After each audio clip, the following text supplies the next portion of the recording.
Olá, iniciaremos aqui a consideração sobre programação orientada a objetos. Usaremos aqui o IDE, NetBeans, se eu não me engano na versão 7, mas inicialmente entraremos nos conceitos primordiais sobre o que é programação orientada a objetos. Vamos iniciar. Panorama, desse estudo. Os próximos 7 dias fornecerão a você uma base sólida sobre programação orientada a objetos. O dia 1 descreve os fundamentos da orientação a objetos. Você aprende a respeito da orientação a objetos a partir de uma perspectiva histórica e vê como a orientação a objetos evoluiu a partir da linguagem de programações existentes. Você também aprende a terminologia básica, assim como as vantagens e armadilhas da programação orientada a objetos. Os dias 2, 4 e 6 apresentam os 3 pilares da programação orientada a objetos, que são encapsulamento, herança e polimorfismo. Esses capítulos não apenas explicam os fundamentos da programação orientada a objetos, mas como e quando usá-los, assim como os erros a serem evitados. Os dias 3, 5 e 7 fornecem laboratórios correspondentes a cada um dos 3 pilares. Cada capítulo de laboratório fornece experiência prática, que lhe permite se familiarizar com os pilares apresentados nos dias 2, 4 e 6. Após concluir a primeira semana, você deverá ter um entendimento completo do que constitui um programa orientado a objetos. Você deve poder identificar os 3 pilares da orientação a objetos e aplicá-los em seu código. Testes e exercícios seguem a lição de cada dia, para ajudá-lo a entender melhor os assuntos abordados. As respostas de cada pergunta e os testes e exercícios aparecem no apêndice A. Muito bem, vamos considerar então a primeira semana, primeiro dia. Introdução à programação orientada a objetos. Embora as linguagens orientadas a objetos já existam desde a década de 1960, os últimos 10 anos têm visto um crescimento sem paralelo no uso e na aceitação de terminologias de objeto por todo o setor de software.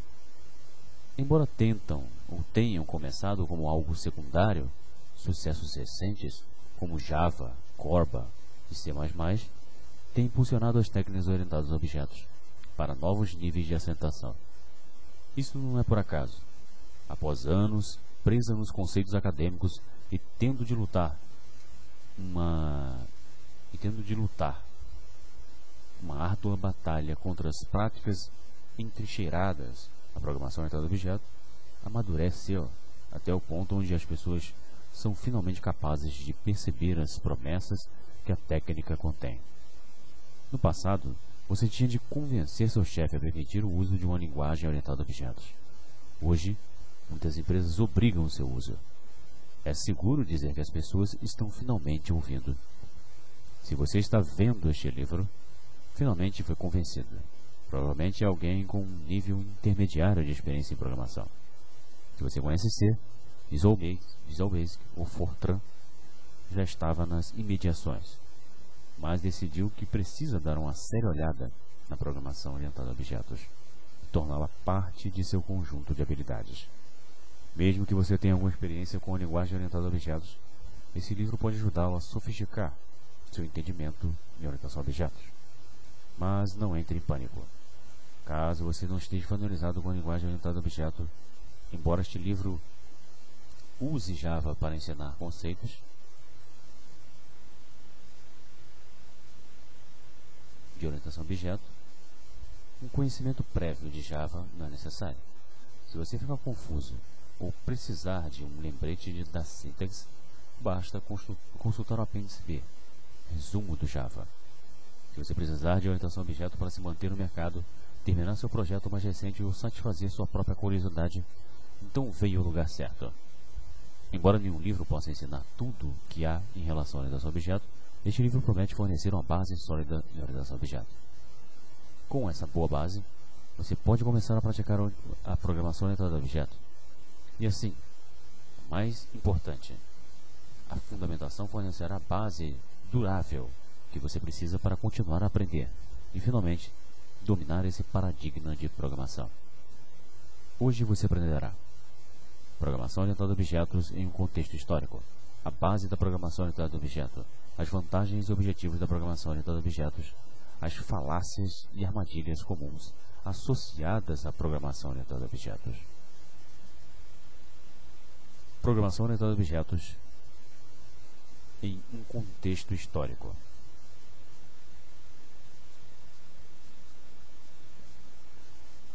Para entender o estado atual da programação orientada a objeto, você deve conhecer um pouco da história da programação.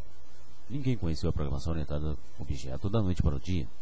Em vez disso, a programação orientada a objeto é apenas outro estágio na evolução natural do desenvolvimento de software.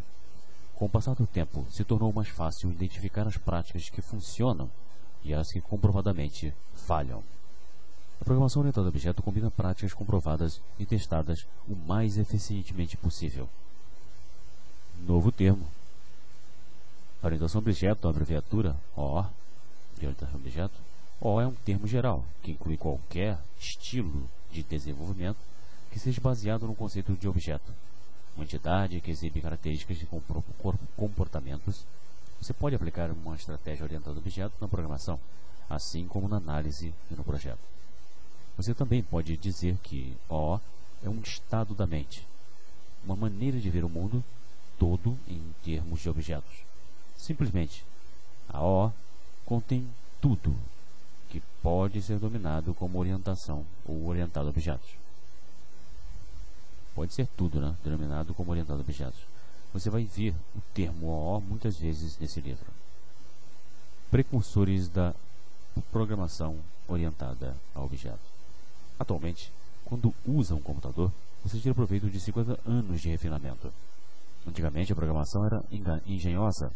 Os programadores introduziam os programas diretamente na memória principal do computador, através de bancos de chaves, switch. Os programadores escreviam seus programas em língua binária. Tal programação em linguagem binária era extremamente propensa a erros e falta de estrutura tornou a manutenção do código praticamente impossível. Além disso, o código da linguagem binária não era muito acessível. Quando os computadores se tornaram mais comuns, linguagens de níveis mais altos e procedurais começaram a aparecer. A primeira foi Fortran. Entretanto, linguagens procedurais posteriores, como ALGOL, tiveram mais influência sobre a orientação a objeto. As linguagens procedurais permitem ao programador reduzir um programa em procedimentos refinados para processar dados. Esses procedimentos refinados definem a estrutura global do programa.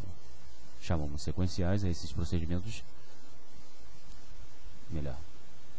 Chamamos sequenciais a esses procedimentos geram a execução de um programa procedural. Chamadas sequenciais. O programa termina quando acaba de chamar sua lista de procedimentos. Esse paradigma apresentou diversas melhorias em relação à linguagem binária, incluindo a adição de uma estrutura de apoio, o procedimento. As funções melhores não são aquelas ou apenas mais fáceis de entender, mas também são mais fáceis de depurar. Por outro lado, a programação procedural limita a reutilização do código. E, com muita frequência, os programadores produziam código de espaguete. Código cujo caminho de execução se assemelhava a uma tigela de espaguete. Finalmente, a natureza voltada aos dados da programação procedural causou alguns problemas próprios. Como os dados e o procedimento são separados, não existe nenhum encapsulamento dos dados. Isso exige que cada procedimento saiba como manipular corretamente os dados. Infelizmente, um procedimento com um comportamento errôneo poderia introduzir erros, se não manipulasse os dados corretamente. Uma mudança na representação dos dados exigia alterações em cada lugar que acessasse os dados. Assim, mesmo uma pequena alteração poderia levar a uma catástrofe em cascata de alterações por todo o programa. Em outras palavras, um pesadelo de manutenção. A programação modular, com uma linguagem como a Modula 2, tenta melhorar algumas das deficiências encontradas na programação procedural. A programação modular divide os programas em vários componentes ou módulos constituintes, ao contrário da programação procedural, que separa dados e procedimentos. Os módulos combinam os dois. O módulo consiste em dados e procedimentos para manipular esses dados. Quando outras partes do programa precisam usar um módulo, elas simplesmente exercitam a interface do módulo. Como os módulos ocultam todos os dados internos do restante do programa, é fácil introduzir a ideia de estado. Um módulo contém informações de estado que podem mudar a qualquer momento. Aprendemos um novo termo. O estado de um objeto é o significado combinado das variáveis internas do objeto. Estado de objeto combinado das variáveis internas do objeto é o significado. Novo termo, também, uma variável interna é um valor mantido dentro de um objeto. Mas a programação modular sofre de duas deficiências próprias importantes. Os módulos não são extensíveis, significando que você não pode fazer alterações incrementais em um módulo sem abrir o código à força e fazer as alterações diretamente. Você também não pode basear um módulo em outro, a não ser através de delegação. E embora um módulo possa definir um tipo, um módulo não pode compartilhar o tipo de outro módulo. Nas linguagens modulares e procedurais, os dados estruturados e não estruturados têm um tipo. O tipo é mais facilmente pensado como um formato de memória para os dados. As linguagens fortemente tipadas exigem que cada objeto tenha um tipo específico e definido. Entretanto, os tipos não podem ser estendidos para criar outro tipo, exceto através de um estilo chamado agregação. Por exemplo, em C, podemos ter dois tipos de dados relacionados, como nessa linha de código aqui. Type F, struct, temos uma variável int, do tipo inteiro A, variável do tipo inteiro B, e a base type F, struct. Nesse exemplo, a derivative type é baseado em a base type, mas uma estrutura de a derivative type não pode ser tratada diretamente como estrutura de a base type. Uma só pode fazer referência ao membro base de uma estrutura a derivative type. Infelizmente, essa organização leva a código que possui muitos blocos case e if-else, pois o aplicativo deve saber como manipular cada módulo que encontra. Finalmente, a programação modular também é um híbrido procedural que ainda divide um programa em vários procedimentos. Agora, em vez de atuar em dados brutos, esses procedimentos manipulam módulos. Continuaremos na próxima, a programação orientada a objetos.